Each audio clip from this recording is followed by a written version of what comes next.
Hello everyone, very very good morning to all of you. आज से हम शुरू करने वाले हैं क्लास 7th ज्योग्राफी, जो कि हमारी बुक का नेम है आवर एनवायरनमेंट, है ना। इसका फर्स्ट चैप्टर जिसका हेडिंग है एनवायरनमेंट। तो इस ये जो पूरा बुक है आपका ज्योग्राफी का, इसमें हम एनवायरनमेंट के बारे में काफ़ी डिटेल में जानने वाले हैं। तो चलिए शुरू करते हैं हमारा आज का पहला चैप्टर, जिसका नाम है एनवायरनमेंट।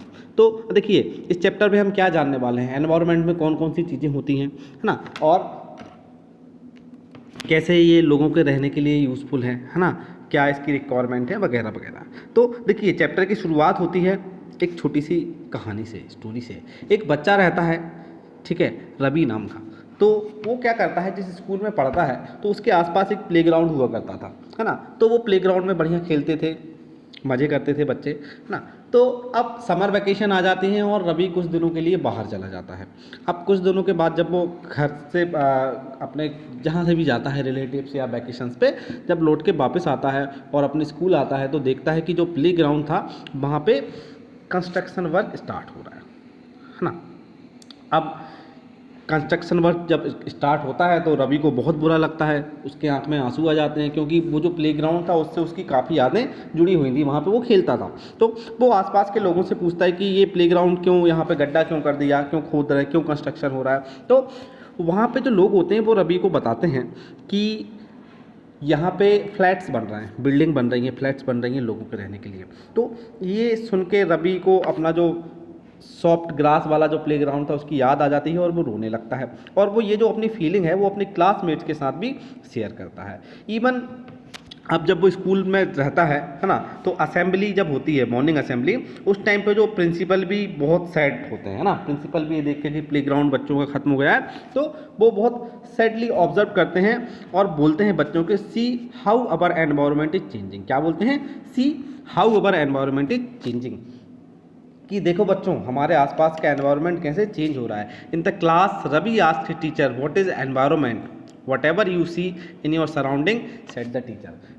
तो रवि टीचर से पूछता है कि ये एनवायरनमेंट क्या है ना, जैसा कि प्रिंसिपल सर ने बोला है असेंबली में। तो टीचर बोलती हैं कि what ever you see your surrounding, surrounding मतलब चारों ओर, है ना। तो आप अपने चारों तरफ जो कुछ भी देखते हैं वो सब कुछ क्या होता है, आपका एनवायरनमेंट कहलाता है। रवि थॉट अलाउड, है ना, that means the school building. तो रवि क्या बोलता है, तो इसका मतलब है school building, table chair, classroom, even open field या रोड, गार्बेज या आसपास जो कुछ भी है वो सब एनवायरनमेंट में आ जाता है ना।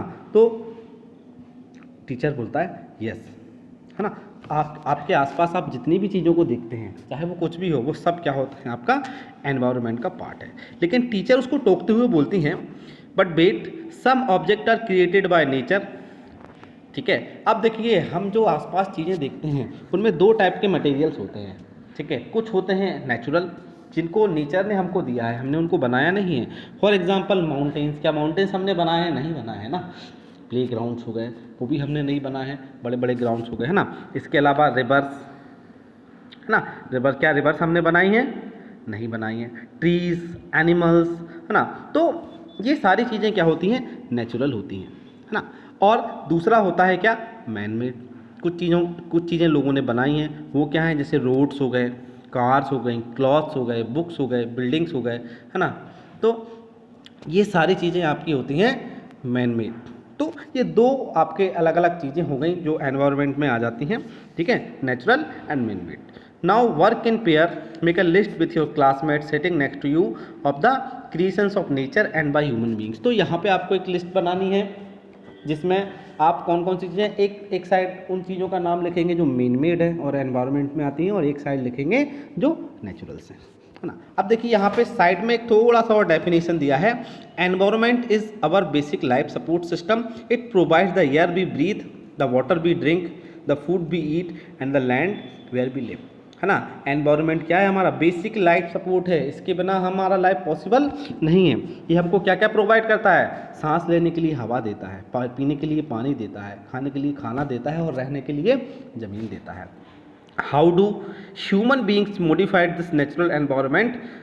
अब देखिए ज़रा, ह्यूमन बींग्स क्या कर रहे हैं कि इस नेचुरल एनवायरनमेंट को, जो नेचुरल लेवल है सारी चीज़ों का, सारी गैसेस का, वाटर का, जैसा भी है, उसको ह्यूमन बींग चेंज कर रहा है। क्यों कर रहा है? वो अपने ग्रीड के लिए, अपने यूज़ इस तरह से कर रहा है। देखिए अगर आप किसी चीज़ को अच्छे से यूज़ करेंगे तो बहुत लंबे टाइम तक चलेगी, है ना। लेकिन ह्यूमन बींग क्या कर रहा है यहाँ पे, उसका ग्रीड है, बहुत ज़्यादा लालची हो गया है ना, तो वो चीज़ों को विगोरसली यूज़ करता है। तो इससे क्या है कि जो बैलेंस है वो बिगड़ता जा रहा है।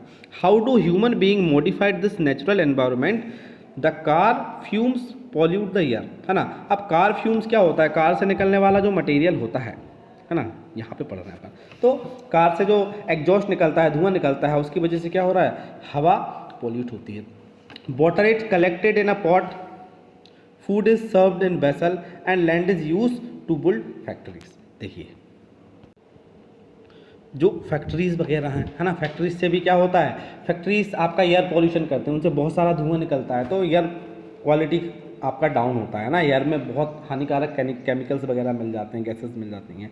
दूसरा, वो जो वेस्ट वाटर होता है फैक्ट्रीज़ का, उससे आपकी रिवर्स पॉल्यूट हो रही हैं, है ना, उससे मछलियों को या दूसरे जानवरों को भी नुकसान होता है, साथ ही साथ ह्यूमंस को भी होता है, क्योंकि ह्यूमंस भी नदी का पानी पीते हैं, है ना। तो ये सारी चीज़ें हो रही हैं। Human being make cars, mills, factories and manufacture containers. This is how human being modified natural environment. तो हम क्या है कि नया नया चीज़ें हमारे यूज़ के लिए बना रहे हैं, है ना। इसमें क्या हो गया? कार्स हो गई, कार्स ऑब्वियसली पॉल्यूशन करती हैं। मिल्स हो गई, है ना, मिल्स से भी पॉल्यूशन होता है। फैक्ट्रीज़ हैं, और जितने भी तरह का मैन्युफैक्चरिंग है, हर टाइप की मैन्युफैक्चरिंग जो हम करते हैं फैक्ट्रीज़ में, उससे पॉल्यूशन होता है। तो इस तरह से हम कुछ चेंजेस हमारे एनवायरनमेंट में कर रहे हैं, ठीक है। अब देखिए ये इस पेज पे थोड़ा सा यही स्टोरी था, क्या है एनवायरनमेंट क्या नहीं, आई हो आप समझ गए होंगे, है ना। चलिए नेक्स्ट पेज की तरफ चलते हैं, वहाँ पे क्या लिखा हुआ है, ठीक। अब देखिए यहाँ पे क्या है? Component of environment. एनवायरनमेंट के कितने कंपोनेंट हैं, मतलब कौन कौन सी चीज़ें हैं जो एनवायरनमेंट से रिलेटेड हैं। तो यहाँ पे देखिए 3 पार्ट में डिवाइड किया है ना कंपोनेंट्स को। तो पहला है आपका वो कंपोनेंट जो ह्यूमन मेड है ना। ह्यूमन मेड में क्या क्या गया? बिल्डिंग्स हैं, पार्क्स हैं, ब्रिजेस हैं, रोड्स हैं, है ना, यहाँ पे, और 2 इंडस्ट्रीज़ भी हैं और मोनूमेंट्स भी हैं, है ना। फिर नेचुरल एंड कंपोनेंट कौन कौन से हैं? वाटर, है ना, जो वाटर वाला पार्ट है उसको हम बोलते हैं हाइड्रोस्फीयर। जो ओशियंस वाला पार्ट है ना उसको हाइड्रोस्फीयर बोलते हैं। ईयर, है ना, जो हमारे चारों ओर जो हवा होती है ना, इसको हम क्या बोलते हैं? ईयर। तो एटमॉस्फेयर बोलते हैं उस पार्ट को। हाइड्रोस्फीयर हो गया एक पार्ट, जो वाटर वाला पार्ट है अर्थ का उसको हाइड्रोस्फीयर बोलेंगे, एयर वाला पार्ट है उसको एटमॉस्फेयर बोलेंगे, और जो लैंड वाला पार्ट है इसको क्या बोलते हैं? लिथोस्फीयर, है ना। और जहाँ पे लोग रहते हैं, अब लोग कहाँ पे रहते हैं? क्या लोग सिर्फ ज़मीन पे रह सकते हैं अगर पानी या हवा नहीं हो तो? नहीं, सिर्फ पानी में रह सकते हैं क्या? हवा भी होनी चाहिए, है ना। तो ऐसा नहीं, तो लोग कहाँ रहते हैं? लोग वहाँ रहते हैं जहाँ पे आपका ये हाइड्रोस्फीयर, वाटर, एटमॉस्फेयर, एयर और साथ ही साथ लिथोस्फीयर, तीनों जहाँ पे मिल जाते हैं वहाँ पे लोग रहते हैं, या जानवर रहते हैं, या दूसरे पशु पक्षी रहते हैं। तो उस पर्टिकुलर प्लेस को हम क्या बोलते हैं? बायोस्फीयर। तो बायोस्फीयर क्या होता है? जहाँ पे तीनों चीज़ें एक साथ मिलती हैं और लाइफ को सपोर्ट करती हैं, उस प्लेस को हम बोलते हैं बायोस्फीयर। तो नेचुरल एंड ह्यूमन मेड 2 समझ गए। अब ह्यूमन खुद भी एनवायरनमेंट का पार्ट है ना। तो अब ह्यूमन को कितने तरीके से डिवाइड किया गया है? देखिए जरा, सबसे पहले इंडिविजुअल का मतलब होता है कोई एक व्यक्ति खुद, है ना। उसके बाद बहुत सारे इंडिविजुअल मिलके क्या बनाते हैं? फैमिली बनाते हैं। 4-5 लोग, 6 लोग मिलके क्या बनाते हैं? एक फैमिली बनाते हैं, ठीक है। और बहुत सारी फैमिलीज जब मिल जाती हैं तो फिर क्या बनता है? कम्युनिटी। कम्युनिटी क्या होता है? कम्युनिटी का मतलब होता है कोई भी समाज या कोई भी धर्म। इंडिविजुअल एक पर्टिकुलर मैन है, तो बहुत सारे इंडिविजुअल मिलकर एक फैमिली बना लेंगे, बहुत सारी फैमिलीज मिलकर क्या बना लेंगी? कम्युनिटी। कम्युनिटी क्या होता है? कि कोई भी एक टाइप की विचारधारा के लोग, है ना, या एक कोई समाज के लोग, है ना, उसको हम बोलते हैं कम्युनिटी, है ना। अच्छा, कम्युनिटी से बना है आपका रिलीजन, ठीक है। कम्युनिटी को आप थोड़ा सा एक छोटा ग्रुप मान सकते हैं ना, लोगों का एक छोटा ग्रुप है कम्युनिटी। और सेम विचारधाराओं के जब लोगों का ग्रुप मिलता है तो उसको हम बोलेंगे यहाँ पे रिलीजन, ठीक। अच्छा, फिर होते हैं आपके एजुकेशनल इंस्टीट्यूशन। तो एजुकेशनल इंस्टीट्यूशन जैसे कि आपका स्कूल हो गया या कॉलेजेस हो गए, तो वहाँ पे क्या होता है? वहाँ पे तो सारे धर्मों के लोग एक साथ मिलके काम करते हैं ना। ऐसा थोड़ी ना स्कूल में कभी देखा है आपने कि कोई एक धर्म के लोग हों?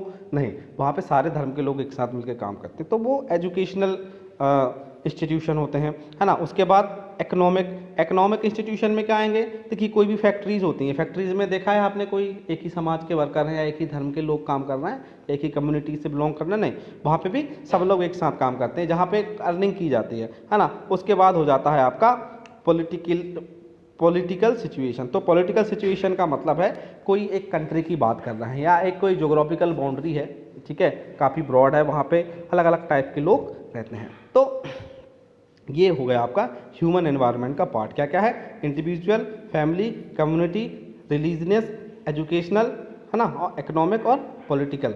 तो पॉलिटिकल में कहा जाएगा पूरा कोई एक कंट्री की बात आ जाएगी, है ना।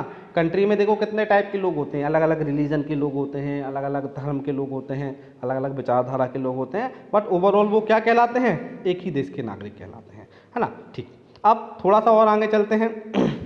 इन कंपोनेंट्स को, जो एनवायरनमेंट के जो कंपोनेंट्स हैं उनको दो और अलग अलग पार्ट में बांटा गया है। एक को बोला है उन्होंने बायोटिक कंपोनेंट और दूसरा बोला है एबायोटिक।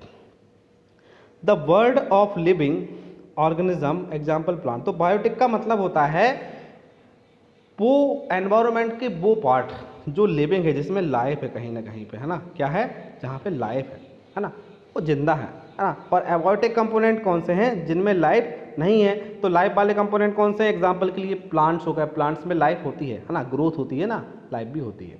तो एनिमल्स हो गए, वो भी बायोटिक हो जाएंगे, कीड़े मकोड़े जानवर, ये सारे बायोटिक कंपोनेंट्स में आ जाएंगे। और एबायोटिक कंपोनेंट में कौन आएगा, वो कंपोनेंट आएंगे जिनमें लाइफ नहीं है। फॉर एग्जांपल रोड्स हो गए, है ना, लैंड हो गई, माउंटेन हो गया, रिवर हो गया, एयर हो गया, वाटर हो गया, ये सारे कंपोनेंट आपको कहलाएंगे एबायोटिक कंपोनेंट। आई होप आप समझ गए होंगे। ओके, चलिए आगे बढ़ते हैं। ठीक है, तो बायोटिक और अबायोटिक आई होप आपके लिए थोड़ा सा क्लियर रहा होगा। अब देखिए नेक्स्ट क्या लिखा है, नेक्स्ट वो बोल रहा है नेचुरल एनवायरनमेंट। अब ये वर्ल्ड ओरिजिन के बारे में थोड़ा सा बताया, इसको देख लीजिए। जो एनवायरनमेंट वर्ड है वो कहाँ से आया है, एक फ्रेंच लैंग्वेज में एक वर्ड है जो होता है एनवायरोनर, है ना। तो एनवायरोनर का मीनिंग होता है नेबरहुड मतलब आपके पड़ोसी। नेबर आने क्या होते हैं, पड़ोसी। तो आपके आसपास जो सारी चीज़ें हैं, आपके पड़ोस में जो भी अपने आसपास देखते हैं, है ना, तो उसका मतलब होता है एनवायरनर। और उसी एनवायरनर से आपका वर्ड जनरेट हुआ है एनवायरनमेंट, ठीक है। और जो एनवायरनर वर्ड है वो कौन सी लैंग्वेज का है, फ्रेंच लैंग्वेज का है ना। ओके, नेचुरल एनवायरनमेंट के बारे में क्या लिखते हैं वो हम देखते हैं। एक minute. Land, water, air, plants, animals comprise the natural environment. Natural environment में क्या क्या आ रहा है, land, water, air, plant and animals.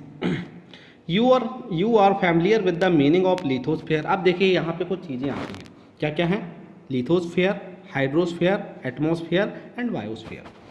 From your previous class let learn some more fact about the. देखिए लिथोस्फीयर क्या होता है, अर्थ पे क्या क्या है एक्चुअली, आप ध्यान दीजिए। आपके आसपास एक तो ज़मीन होती है, लैंड होती है ना।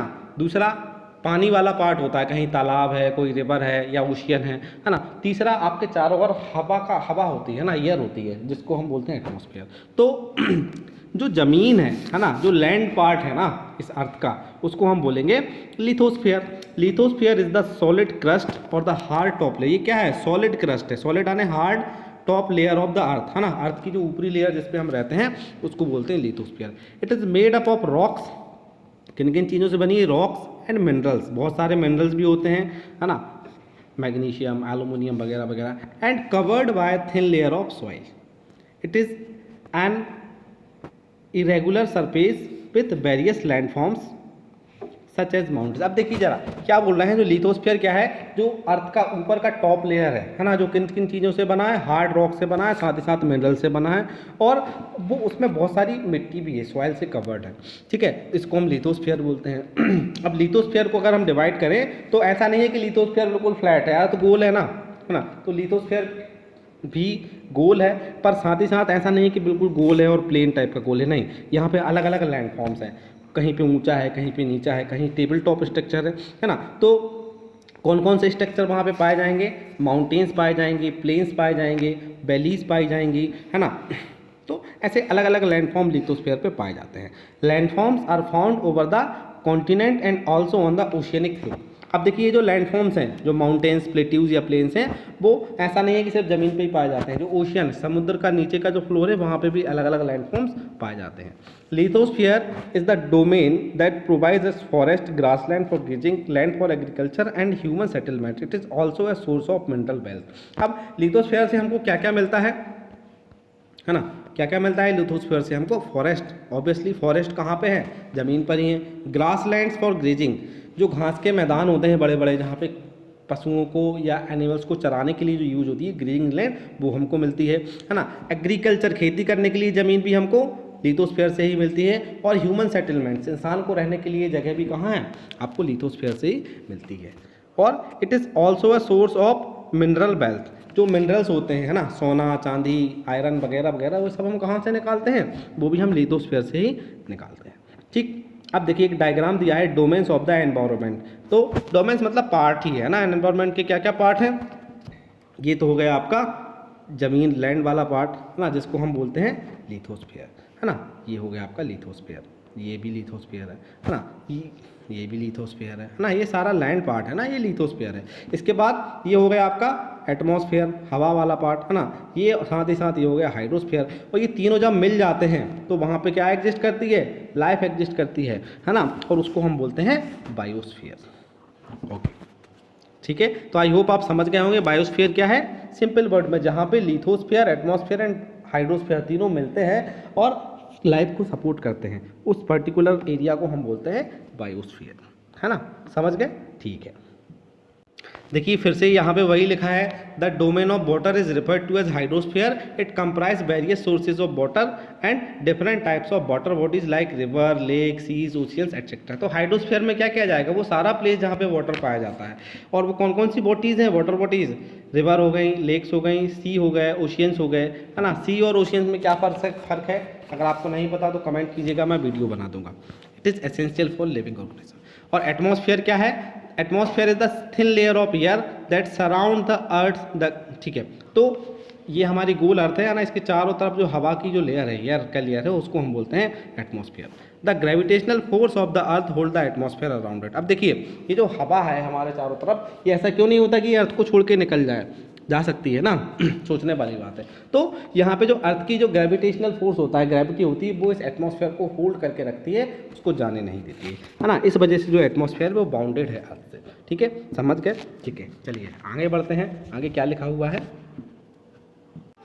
जो हमारा एटमॉस्फेयर है, क्या वो हमारे लिए किसी तरह से हेल्पफुल है? बिल्कुल हेल्पफुल है। सबसे पहले तो हमको ब्रीथिंग के लिए ऑक्सीजन जो होती है वो एटमॉस्फेयर से मिलती है, एक इम्पॉर्टेंट चीज़, है ना। इसके अलावा सिर्फ ब्रीथिंग के लिए ही इम्पोर्टेंट नहीं है, दूसरी और चीज़ों भी हमारे लिए एटमॉस्फेयर में आती हैं। तो वो क्या है? It protect us from the harmful rays and scorching heat of the sun. देखिए जरा सन से आपने सुना होगा अल्ट्रा वायलेट रेज आती हैं, है ना। तो वो जो अल्ट्रा वायलेट रेज हैं, अगर वो हमारी स्किन पे पड़ेंगी तो हमारी स्किन ख़राब हो जाएगी, हमको कैंसर जैसी बीमारियां हो जाएंगी। लेकिन हमारे एटमॉस्फेयर में एक गैस है जिसको हम बोलते हैं ओजोन गैस। तो जब अर्थ के अपर पार्ट में आप जाओगे, अर्थ के ऊपर की तरफ, तो जैसे मान लीजिए ये आपका अर्थ है और यहाँ ये एटमॉस्फेयर है, तो यहाँ पे एक गैस की लेयर है जिसको बोलते हैं ओजोन, है ना, जिसका फॉर्मूला होता है O3। ऑक्सीजन का O2 होता है, ये O3 होता है। तो ओजोन की एक लेयर है, वो क्या करती है, इन अल्ट्रा वायलेट रेस को अर्थ के अंदर नहीं आने देती, वो क्या करती है, यहीं से इनको वापस कर देती है, ब्लॉक कर देती है। तो इस वजह से हमको कैंसर जैसी बीमारियों से हम बच जाते हैं। दूसरा, and scorching heat of the सन।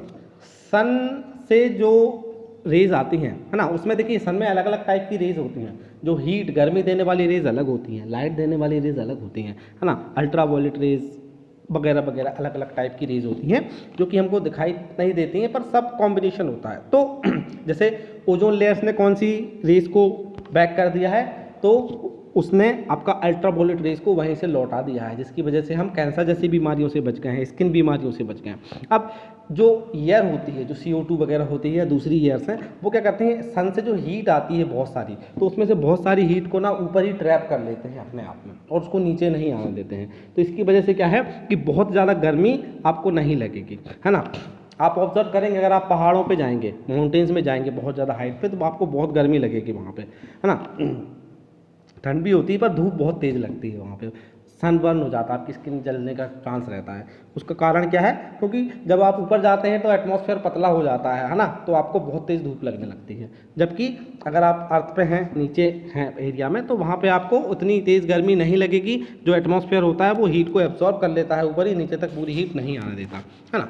उसके अलावा क्या लिखा है आगे? It consist of number of gases, बहुत सारी अलग अलग गैसेज हैं। डस्ट, धूल है, वाटर वेपर होता है बहुत सारा एटमॉस्फेयर में। देखो हवा जो होती है वो हमेशा जो वाटर वेपर होता है उसको अपने साथ लेके चलती है, उसी की वजह से बाद में रेनफॉल भी होता है ना।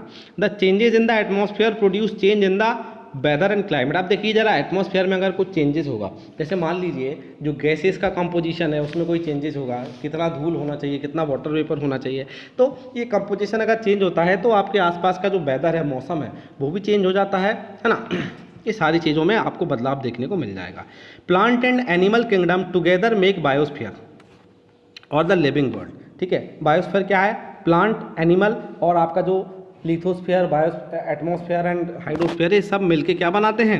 आपका बायोस्फीयर बनाते हैं। It is a narrow zone of the earth where land, water and air interact with each other to support life. Biosphere क्या है? ये नैरो जोन मतलब एक बहुत छोटी जगह है या सकरा स्थान है जहाँ पे आपका लैंड, वाटर और एयर तीनों मिलते हैं और लाइफ को सपोर्ट करते हैं। ये बायोस्फीयर का छोटा सा डेफिनेशन है ना। अब देखिए नेक्स्ट हमारा जो टॉपिक है वो है व्हाट इज इकोसिस्टम। इकोसिस्टम क्या होता है? देखिए what is an ecosystem. Ecosystem क्या होता है? एक छोटा सा यहाँ पे एक स्टोरी दी है जिससे आपको समझने में आसानी मिलेगी। क्या लिखा हुआ है? At an NCC camp, NCC का एक कैंप लगता है, that Ravi's class was attending. Ravi की जो क्लास है वो एनसीसी कैंप में गई है। जैसी एक्सप्लेन्ड, एक्सक्लेम, जैसी नाम का कोई है, वो काफ़ी हैरान होता है क्या देख के कि व्हाट अ हैवी डाउनपोर। यहाँ पे देखिए ये एक झरना है ना, तो बोलता है कितना हैवी तरीके से वाटर यहाँ पे फ्लो हो रहा है। काफ़ी एक्साइटेड हो जाता है उसको देख के, है ना। It reminds me of my home in Kerala. बोलता है ये मुझे केरला में मेरे घर के बारे में याद दिलाता है ना। और सब लोगों को बोलता है कि आपको केरला आना चाहिए एंड सी, और देखना चाहिए, how it pours and pours and pours over the lush green field and coconut plantation. तो क्या बोलता है वो कि आपको केरला आना चाहिए और वहाँ पे जो हरियाली है उसको देखना चाहिए, और साथ ही साथ जो प्लांटेशन है किसका? कोकोनट प्लांट्स का जो प्लांटेशन है ना, और जो हरे भरे खेत हैं उनको आपको आना चाहिए और वहाँ पे देखना चाहिए। ठीक है, तो ये वो अपने केरला के बारे में बात करता है। तो जैसी है वो बोलता है कि आप केरला आइए, कोकोनट प्लांटेशन देखिए, है ना, हरियाली देखिए, केरला में कितना सब कुछ हरा भरा है ना। तो वहीं हीरा होता है, हीरा नाम का कोई लड़का है, लड़की, I don't know. Heera from Jaisalmer exclaim, तो हीरा बोलती है जो जैसलमेर से है, वी गेट नो रेंस, हमारे यहाँ तो बारिश ही नहीं होती है, जबकि केरला में बहुत बारिश हो रही है जैसी के अकॉर्डिंग। तो हीरा बोलता है वी गेट नो रेंस, हमारे यहाँ कोई रेन या कोई बारिश नहीं होती है। वी सी ओनली कीकर एंड सैंड, हमको तो भैया सिर्फ कीकर एंड सैंड देखने को। देखो सैंड तो आप समझते हैं रेत, क्योंकि जैसलमेर या राजस्थान में क्या है, वहाँ पे डेजर्ट है ना, तो सैंड देखने को मिलती है। कीकर क्या होता है? कीकर आपने अपने आसपास देखा होगा, बबूल का पेड़ देखा है ना, तो उसमें कांटे होते हैं। तो कीकर जो है ना एक बबूल टाइप का ही पेड़ होता है, या शायद बबूल को ही कीकर ही बोलते हैं, कि जो कांटे वाला जो पेड़ पौधे होते हैं, वनस्पति होती है, उसको कीकर बोला है ना। As far as the eyes can see, बोलता है जितनी दूर तक आंखें देख सकती हैं आपको सिर्फ कीकर देखने को मिलेगा और सैंड देखने को मिलेगी। But you also find camels said. तभी रवि बोलता है कि लेकिन आपको वहाँ पे क्या देखने को मिलता है? साथ ही साथ आपको कैमल्स, ऊँट भी देखने को मिलते हैं, जो ऊँट आपको केरला में देखने को नहीं मिलेंगे, है ना। तो दोनों ने अपने अपने एरिया के बारे में बताया। जैसी ने बताया केरला के बारे में, वहाँ बहुत हरियाली है, बहुत ज़्यादा रेनफॉल होता है, कोकोनट प्लांटेशन है ना। जबकि हीरा ने बताया जैसलमेर के बारे में, जहाँ पे कीकर है, सैंड है और कैमल्स देखने को मिलते हैं, है ना। तो इन दोनों एरियाज़ में क्या फ़र्क है कि वहाँ एक साइड बहुत हरियाली है ना, कोकोनट है, दूसरी साइड कीकर है या सैंड है, कैमल्स हैं, कैमल्स यहाँ नहीं है। तो किस वजह से ऐसा हो रहा है? थोड़ा सा और यहाँ पे है आगे की कहानी, वो और मैं बता देता हूँ। Then Heera says not just camels, सिर्फ कैमल्स ही नहीं, if you visit our desert, अगर आप हमारे डेजर्ट में आओगे, यू विल सी स्नैक्स, आपको सांप देखने को मिलेंगे, स्नेक्स देखने को मिलेंगे, लिजार्ड्स, छिपकलियाँ एंड मैनी इंसेक्ट, और बहुत सारे कीड़े मकोड़े देखने को वहाँ पे मिल जाएंगे। रवि वंडर्ड, रवि थोड़ा सा उसको और आश्चर्यचकित होता है, why do the animals, the vegetation and the way people live vary from place to place, are they all are related to each other. Ravi थोड़ा सा आश्चर्यचकित होते हुए बोलता है कि अलग अलग जगह पे अलग अलग टाइप के एनिमल्स या अलग अलग टाइप के प्लांट्स क्यों पाए जा रहे हैं, है ना। केरला में अलग टाइप के एनिमल्स प्लांट्स हैं और यहाँ आपका जैसलमेर या राजस्थान में अलग एनिमल्स प्लांट हैं, तो इसका क्या रीज़न है। वो yes very much, so the teacher, तो टीचर बोलता है हाँ बिल्कुल, प्लेस और उस प्लेस पे पाए जाने वाले प्लांट्स और एनिमल के बीच काफ़ी अच्छा रिलेशनशिप है, और वो रिलेशनशिप कैसा क्या होता है वो हम जानेंगे आगे। All plants, animals and human beings depend on their immediate surrounding. देखिए जरा, जो प्लांट, एनिमल्स या ह्यूमन बींग्स हैं वो किस चीज़ पे डिपेंड करते हैं, अपने आसपास का जो एनवायरनमेंट है ना। अभी अपन ने देखो एनवायरनमेंट, अपने आसपास की चीज़ें पढ़ी कि वहाँ पे एयर क्वालिटी कैसी है ना, वाटर कैसा है वहाँ का, या दूसरी सारी चीज़ें। तो ये प्लेस टू प्लेस वेरी करता है ना, किसी एरिया में गर्मी पड़ती है बहुत, किसी एरिया में ठंडा रहता है, कहीं पे बहुत ज़्यादा रेनफॉल होता है, कहीं पे रेनफॉल कम होता है, कहीं एयर क्वालिटी बहुत अच्छी है, कहीं एयर क्वालिटी बुरी है, तो अलग अलग प्लेस पे अलग अलग। तो इमीडिएट सराउंडिंग का मतलब है आप जिस एरिया में रह रहे हैं वहाँ पे कैसा माहौल है। Often they are also interdepend on each other, दस this relation between the living organism as well as the relation between the organisms and their surrounding form an ecosystem. There could be an ecosystem of large rainforest. अब देखिए जरा ecosystem क्या होता है, actually आपको अच्छे से ये जानना चाहिए, है ना। किसी पर्टिकुलर एरिया में कैसा एटमॉस्फेयर है, वहाँ पे वाटर अवेलेबिलिटी कैसी है, वहाँ एयर क्वालिटी कैसी है ना, वहाँ की लैंड क्वालिटी कैसी है ना, तो वहाँ का टेम्परेचर कैसा है। तो उस पर्टिकुलर एरिया का ये जो सिस्टम है उसी पर डिपेंड करता है कि उस पर्टिकुलर एरिया में फॉरेस्ट होगा या डेजर्ट होगा या ग्रासलैंड्स होंगे, है ना। तो ये जो सिस्टम होता है इसको हम बोलते हैं इकोसिस्टम। एक पर्टिकुलर एरिया का टेम्परेचर, एटमॉस्फेयर, है ना, और उसकी वजह से वहाँ पे जो डेवलप हो रहा है, डेजर्ट डेवलप हो रहा है तो डेजर्ट, ग्रासलैंड है तो ग्रासलैंड, फॉरेस्ट है तो फॉरेस्ट, तो उसको क्या बोलते, और वहाँ पे जो एनिमल्स पाए जाएंगे इस सब की वजह से, तो उन सबको मिला के क्या बोलेंगे, उस पर्टिकुलर एरिया का भैया इकोसिस्टम कैसा है। There could be an ecosystem of large, अब देखो इकोसिस्टम अलग अलग टाइप के होते हैं। एक होता है, हो सकता है लार्ज रेन फॉरेस्ट, जहाँ पे रेन फॉरेस्ट है। रेन फॉरेस्ट क्या होते हैं, जहाँ पे बहुत ज़्यादा बारिश होती है और बहुत घने जंगल होते हैं, है ना। इतने घने जंगल होते हैं कि नीचे आपका सूर्य का प्रकाश भी नहीं जा पाता है। ग्रासलैंड एक ऐसा एरिया होता है जहाँ पे घास उगती है, सिर्फ पेड़ पौधे नहीं उगते हैं। तो जहाँ बहुत ज़्यादा बारिश होगी वहाँ रेन फॉरेस्ट होंगे, थोड़ी कम बारिश होगी वहाँ फॉरेस्ट होंगे, पर वो उतने हरे भरे या उतने घने नहीं होंगे। जहाँ बारिश बहुत कम बारिश होगी तो वहाँ पे क्या बन जाएगा, वहाँ पे ग्रासलैंड्स बन जाएंगे, है ना। ग्रास उगाएगी बड़ी बड़ी, पर प्लांट्स नहीं उग पाएंगे, उनके लिए पर्याप्त तो पानी नहीं रहेगा। और कम बारिश होगी तो डेजर्ट हो जाएगा, है ना, वहाँ पे प्लांट्स होंगे ही नहीं, है ना। फिर माउंटेन्स हो गए, तो माउंटेन्स तो फिजिकल स्ट्रक्चर है। Lakes, rivers, oceans, even a small pond, तो सबका अपना अपना इकोसिस्टम होता है ना। डेजर्ट में अलग टाइप के एनिमल्स पाए जाएंगे, पेड़ पौधे पाए जाएंगे, उसका अलग इकोसिस्टम होगा, जानवर अलग होंगे। ग्रासलैंड में अलग टाइप के जानवर या पेड़ पौधे पाए जाएंगे, है ना। फॉरेस्ट में अलग टाइप के पेड़ पौधे जानवर पाए जाएंगे, कीड़े मकोड़े पाए जाएंगे। माउंटेन्स में आप देखोगे तो अलग टाइप के एनिमल्स होंगे, प्लांट्स भी अलग अलग होंगे, अलग अलग हाइट पे, है ना। कोई लेक होगी तो लेक में भी अलग टाइप की मछलियाँ, अलग टाइप के जानवर पाए जाएंगे, है ना। डिपेंड करेगा लेक कहाँ है, समुद्र के किनारे पर है या पहाड़ों में है या और किसी दूसरी जगह पर है।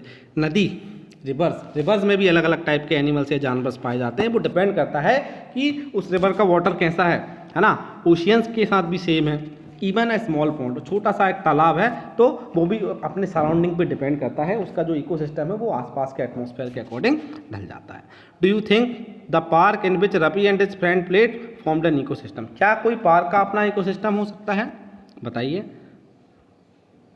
तो बिल्कुल हो सकता है। देखिए पार्क में एक छोटा सा जगह होता है जहाँ पे घास लगाई जाती है, कुछ अच्छे पेड़ पौधे लगाए जाते हैं, कुछ खेलने के लिए चीज़ें होती हैं। जब आप अपने घर से पार्क की तरफ जाते हैं तो आपका मूड बिल्कुल चेंज हो जाता है ना, आपका जो आसपास का एटमॉस्फेयर है बिल्कुल चेंज हो जाता है, हरियाली होती है वहाँ पे, तो आपको अच्छा लगता है। तो बिल्कुल पार्क का अपना इकोसिस्टम है। तो अब आगे देखते हैं। आई होप आप इकोसिस्टम समझ गए होंगे, ठीक है। नेक्स्ट जो टॉपिक दिया है वो दिया है ह्यूमन एनवायरनमेंट। ये हमारा लास्ट टॉपिक है आई थिंक, इसके बाद चैप्टर ये फिनिश हो जाएगा, है ना।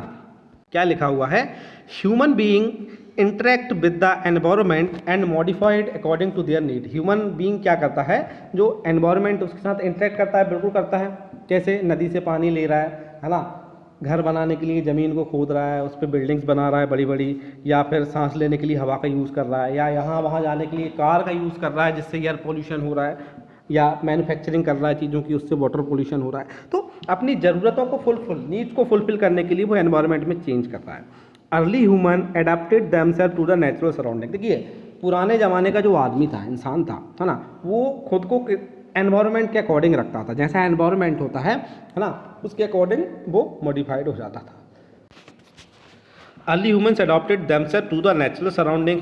They led a simple life and fulfilled their requirements from the nature around them. तो पुराने टाइम का व्यक्ति क्या करता था, उसकी जो ज़रूरतें पूरी करने के लिए जो आसपास की जो भी चीज़ें हैं, पेड़ पौधे हैं, है ना, उनमें कोई छेड़खानी नहीं करता था, है ना, उन्हीं से अपनी ज़रूरतों की चीज़ें ले, आसपास अगर पौंड है, नदी है, उससे पानी ले लिया उसने सिंपली, है ना, पेड़ पौधों से फल ले लिए, जो भी आसपास थोड़ा बहुत खेती कर लिया, कोई चेंज नहीं करता था वो एटमॉस्फेयर में, सराउंडिंग्स में है ना। With time needs grow. अब क्योंकि लोगों की ज़रूरतें भी कम थी, उनको खाने पीने की ज़रूरत थी, वो ले लेते थे आराम से, पैदल चलते थे, यहाँ से वहाँ जाते थे। लेकिन जैसे जैसे टाइम चेंज हुआ, हमने प्रोग्रेस किया, है ना, तो टाइम चेंज के साथ विथ टाइम नीड्स ग्रो, हमारी जो ज़रूरतें हैं वो बढ़ती गई एंड बिकम मोर वैरिड।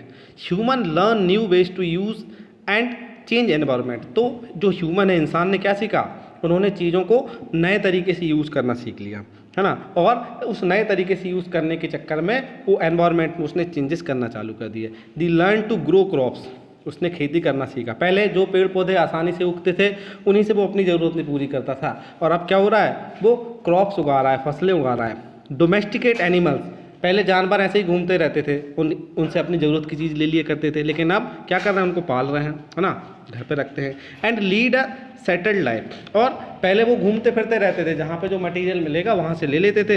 अब क्या है, वो सेटल्ड लाइफ, एक जगह पे रहना शुरू कर दिया है, तो रहते हैं तो फिर घर भी बनाना पड़ेगा।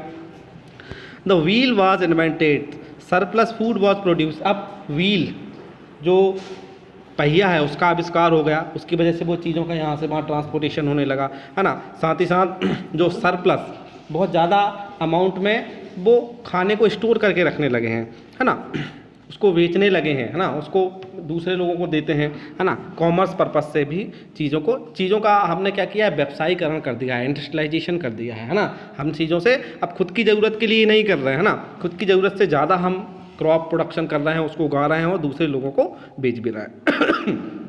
यहाँ पे बार्टर सिस्टम आ गया। बार्टर सिस्टम क्या था, बार्टर सिस्टम का मतलब होता है चीज़ें एक्सचेंज करना।